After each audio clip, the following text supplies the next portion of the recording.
What's up? Hey YouTube! Welcome back to the channel. I am AC. We're going to talk some toy design. So today's a different kind of video I'm trying out with you guys. I've been trying to figure out, you know, the tutorials that I do for my action figures and the toys that I make. They take a little bit of time, as all videos do. People don't realize not only do you have to, as a YouTuber, anybody doing videos, you have to do the video. That takes time. But then if you're doing a project in the video or for the video, not just commentary, you have to do that project as well. It takes a lot of time. So I was trying to think of another style or type of video that I could bring to you guys that had a little bit to do with toys and toy design. And honestly, there's a ton of them that I could do. But shout out to my friend Greggy Mac as we call him. Came up, kind of refined an idea that I had messed with or toyed with in the past. What's up? And that is talking about one of my favorite things. The toys that I collect are, well, the toys that I collect, period. That's what I wanted to share with you. But also vintage toys. Vintage toys is where my heart is. And if you could see over my shoulder over there and over there, you could see that my clean looking, seemingly, apartment is actually littered with vintage toys.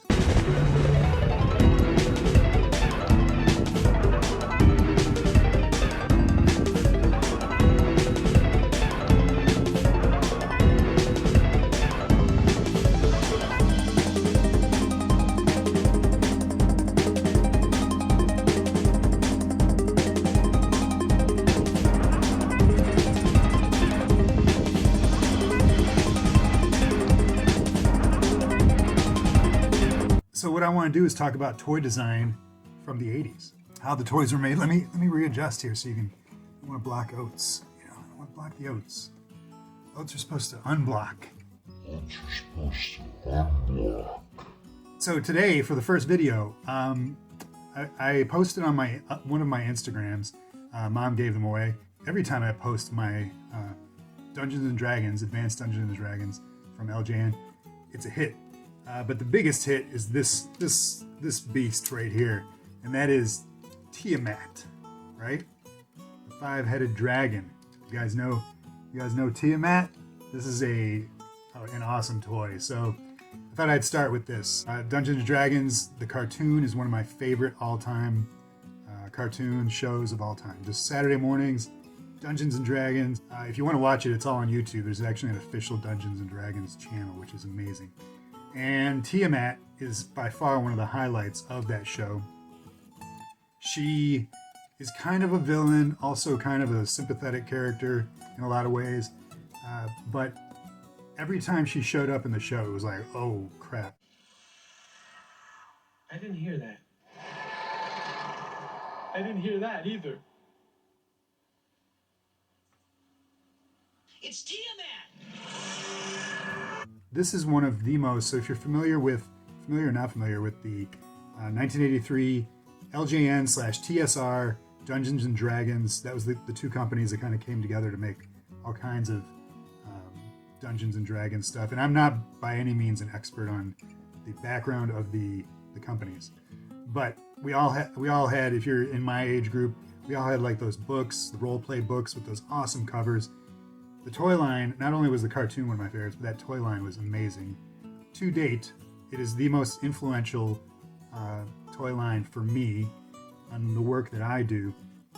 It's so dynamic and so ahead of its time.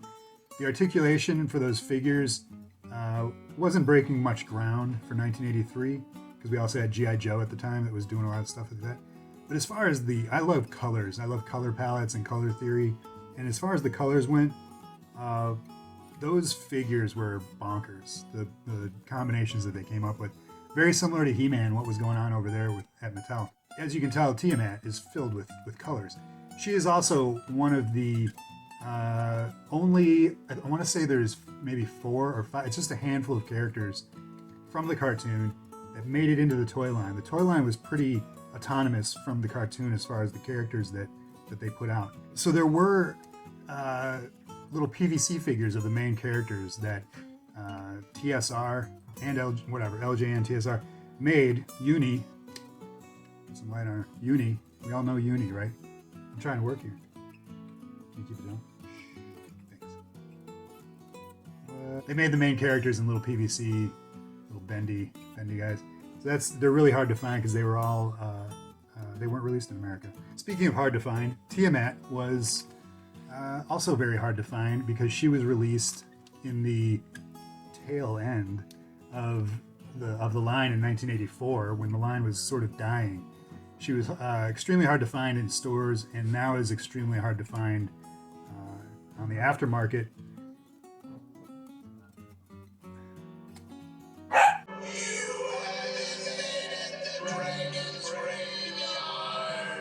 Wait, TIAMAT!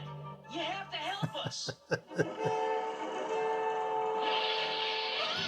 Not just hard to find, but hard to find complete. Her wings are very fragile, and a lot of times when you find these on eBay, they're snapped off because what they do is they peg in to the sockets. I'm going to give you guys a closer look, by the way, once I finish talking here, which I should probably just go to right now. But I just wanted to let you know a little bit background on her and the company LJN. I love that company. They did some really cool stuff. And I'm going to give you a deep dive close up right now of her, and I'll be right back. Is that cool? Did I cover everything? Oats? You? Yeah? So TIAMAT is made up of several kinds of materials that I just wanted to go through quickly.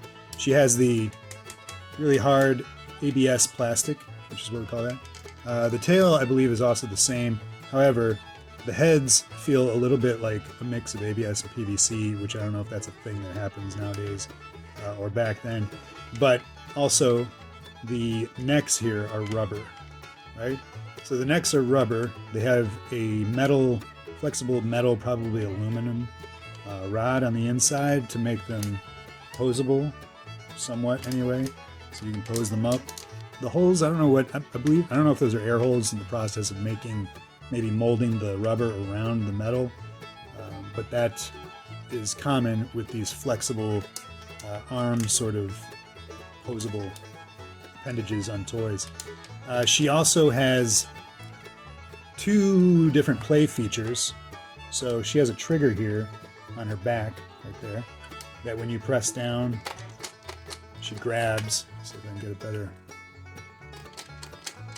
It's not totally great play feature, but she can grab stuff. You can turn her hands together and she can go and swoop. She's supposed to like swoop down and be able to grab something. It still works, but not as good as it did back in the day. The second feature is at the back of her mane here. You pull the mane back, and what that does is open and close the mouth. She has a tongue right there. And basically, the trigger on her back, if you were to pop off the arm here, you would see it's on a rotating ratchet joint. The mane is just a pullback hinge. So when you pull back on the mouth, it just hinges back and you can feel the tension. So it's also spring loaded. Again, I commented earlier before on her color scheme. It really is amazing, and it really is very close to what it was in the show.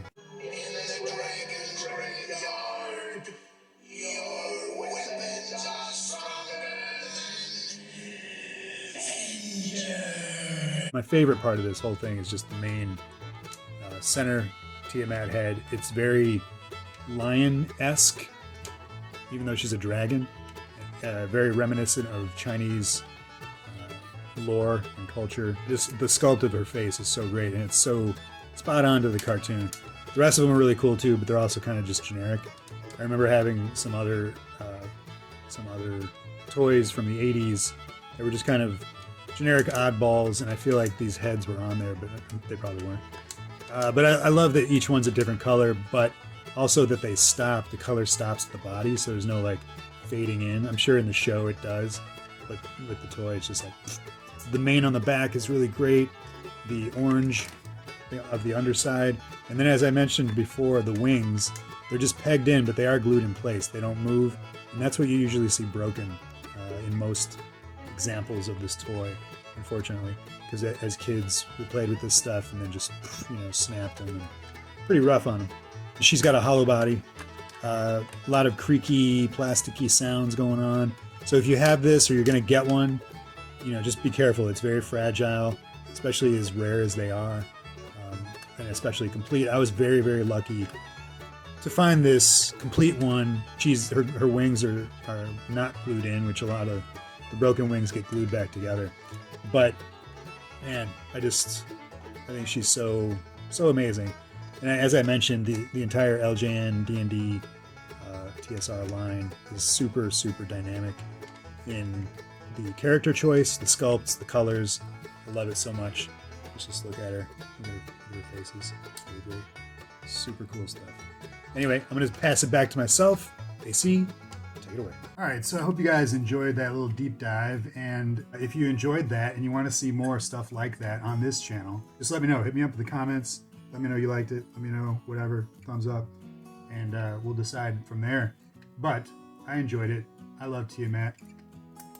If you guys want to find me on social media, obviously here, you can find me on Twitter at AC Toy Design. You can find me on Instagram at AC Toy Design, which is kind of my hub. And if you want to support this channel directly, which would mean a lot and helps me make more videos more often like this, you can check out my Patreon, patreon.com/AC Toy Design. And on there, you'll find my Patreon exclusive podcast, which we are just about to hit 75 episodes of. And I'm going to have a special Q&A with a guest, and it's going to be a blast. I also post all my tutorials over there, all my behind the scenes, all kinds of bonus stuff.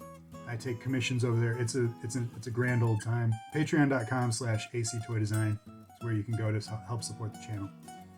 In the meantime, be sure to like, subscribe, and bell icon, all of this stuff, to get the videos, boosted into the algorithm sphere. And I think that is all I got for now. Yeah, you guys enjoy. I enjoyed it. Hope you enjoyed it. Be safe. Thumbs up. Look at that. It's an Oats powered thumbs up, right? Everybody?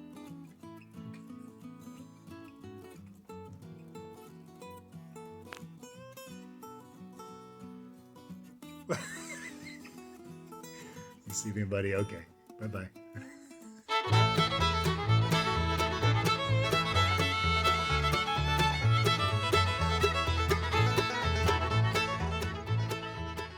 Sit, Muji, sit. Good dog. Dungeon Master was always such a dick. Why didn't he just help them leave? What?